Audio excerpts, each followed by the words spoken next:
Hello students, আমার চ্যানেলে তোমাদেরকে স্বাগত। শুরু করছি 2027 মাধ্যমিক পরীক্ষার্থীদের জন্য একটি ভূগোলের ক্লাস। তো তোমাদের সামনে রয়েছে দেখো ক্লাস 10 ফার্স্ট ইউনিট টেস্ট 2026।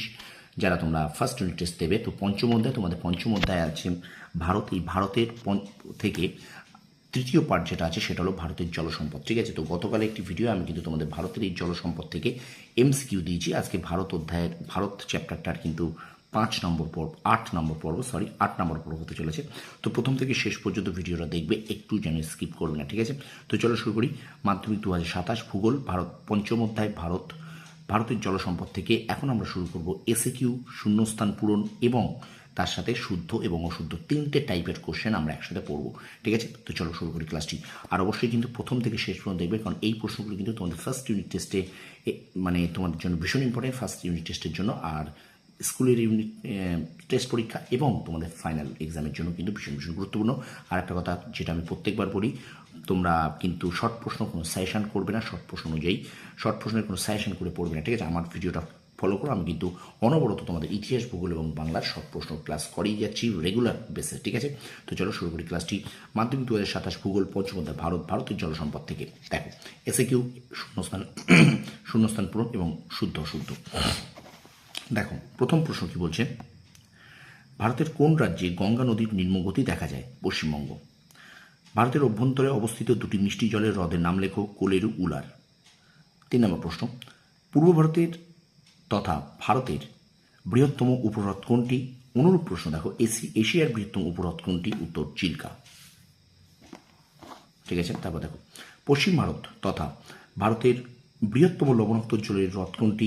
অনুরূপ প্রশ্ন, ভারতের মরু অঞ্চলের একটি লবণাক্ত হ্রদের নাম লেখো। রাজস্থানের সম্বর।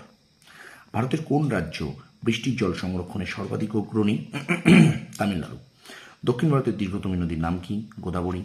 ব্রহ্মপুত্র নদ তিব্বতে কি নামে পরিচিত? সাংপো। ভারতের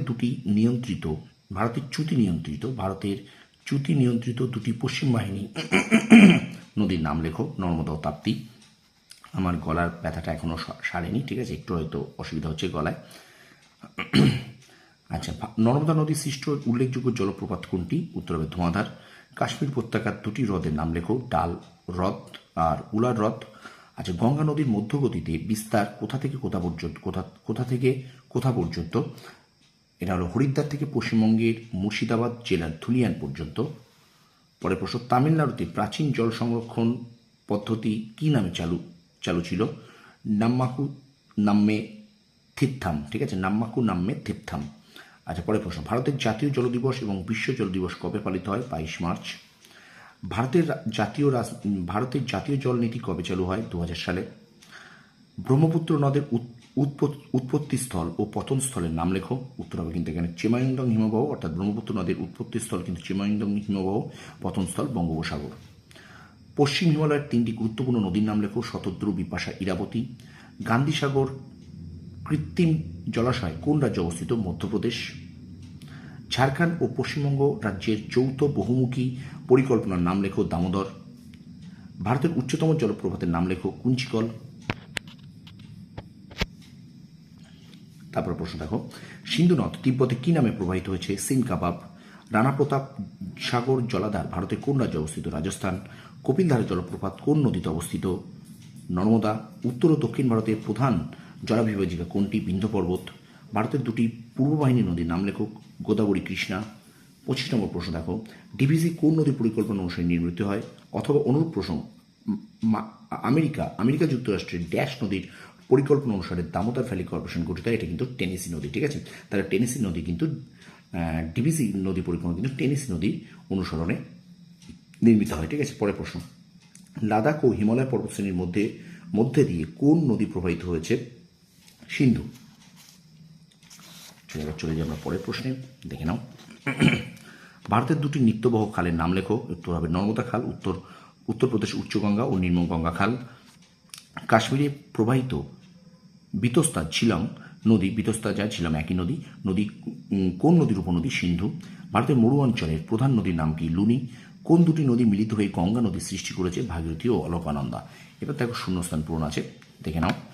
ডিহং, ডিবং এবং ড্যাশ নদীর মিলিত প্রবাহের নাম? ব্রহ্মপুত্র, লোহিত। লোহিত নদীর মিলিত প্রবাহের নাম ব্রহ্মপুত্র। অরুণাচল প্রদেশের ব্রহ্মপুত্র ড্যাশ নামে পরিচিত ডিহং। পুলিকট হ্রদ ড্যাশ রাজ্যে অবস্থিত অন্ধ্রপ্রদেশ।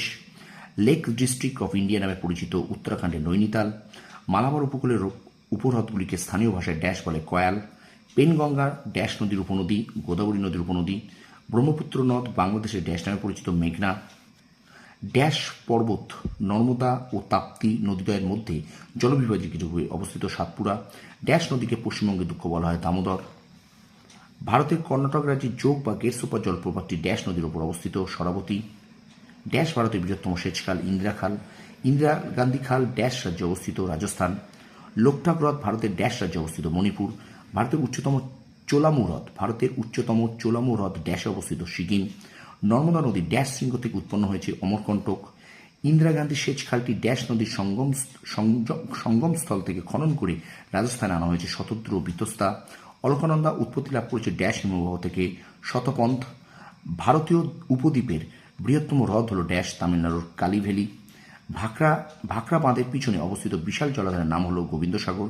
সিন্ধু নদ ড্যাশের কাছে ভারতে প্রবেশ করেছে লাদাখের ডেমচোকের লাহিড়িতে। ঠিক আছে, তো এই ছিল তোমাদের শূন্যস্থান। এবার চলো আমরা চলে যাচ্ছি শুদ্ধ হলে সু লিখবে এবং অশুদ্ধ হলে অ লিখবে। ঠিক আছে, চলো আমরা চলে যাবো শুদ্ধ শব্দে। দেখো,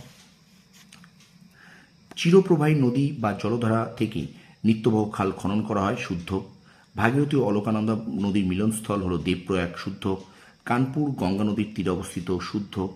গাঙ্গেয় বদ্বীপ সমভূমিতে জলাশয় সেচ প্রথা সবচেয়ে বেশি প্রচলিত অশুদ্ধ। প্লাবন খালগুলিতে সারা বছর জল থাকে না শুদ্ধ। ভারতের সর্বাধিক জলবহনকারী নদী হল ব্রহ্মপুত্র শুদ্ধ। সবরমতী নদী আরাবল্লী পর্বত থেকে সৃষ্টি হয়েছে শুদ্ধ। ইডেন খাল ওড়িশাতে অবস্থিত অশুদ্ধ। ইডেন খাল কিন্তু পশ্চিমবঙ্গে অবস্থিত, দেখে নাও। ইডেন খাল পশ্চিমবঙ্গে অবস্থিত। তারপর দেখো, ব্রহ্মপুত্র নদী স্কাই রিভার নামে পরিচিত শুদ্ধ। লুনি ভারতের পূর্ববাহিনী নদী অশুদ্ধ। লোকটাক ভারতের বৃহত্তম উপহ্রদ, এটাও অশুদ্ধ। চিল্কা হল ভারতের বৃহত্তম উপহ্রদ। আচ্ছা, ভারতের বৃষ্টির জল সংরক্ষণে অগ্রণী রাজ্য কেরালা, এটাও অশুদ্ধ। তামিলনাড়ু হবে সঠিক উত্তর। আচ্ছা, যমজ শহর হায়দ্রাবাদ ও সেকেন্দ্রাবাদ কৃষ্ণার উপনদী মুসির উভয় তীরে অবস্থিত, এটা কিন্তু শুদ্ধ। ভারতের হিমবাহ সৃষ্ট হ্রদ হল পুষ্কর, অশুদ্ধ। এটা ভারতের হিমবাহ সৃষ্ট না, এটা কিন্তু হিমবাহ সৃষ্ট হ্রদ হল পুষ্কর, এটা কিন্তু ভারতের কৃত্রিম হ্রদ পুষ্কর একটা। ঠিক আছে, তারপর দেখো, বরাকর নদীতে পাঞ্চেত বাঁধ নির্মিত হয়েছে, অশুদ্ধ। আর গোদাবরী নদী গ্রস্ত উপত্যকার মধ্য দিয়ে প্রবাহিত হয়, এটাও কিন্তু অশুদ্ধ। তো এই ছিল তোমাদের জন্য ভারতের জলসম্পদ থেকে এসএকিউ শূন্যস্থান পূরণ এবং শুদ্ধ অশুদ্ধ। ভিডিওটা ভালো লাগলে লাইক করবে, কমেন্ট করবে, বন্ধুদের মাঝে অবশ্যই বেশি করে শেয়ার করে দেবে। ঠিক আছে, আর আমার চ্যানেল যদি নতুন হয়ে থাকে অবশ্যই চ্যানেলটা সাবস্ক্রাইব করো, পাশ থেকে বেল আইকনটি প্রেস করে রাখো। তোমরা সফল হও, তোমাদের সাফল্য কামনা করি। ধন্যবাদ।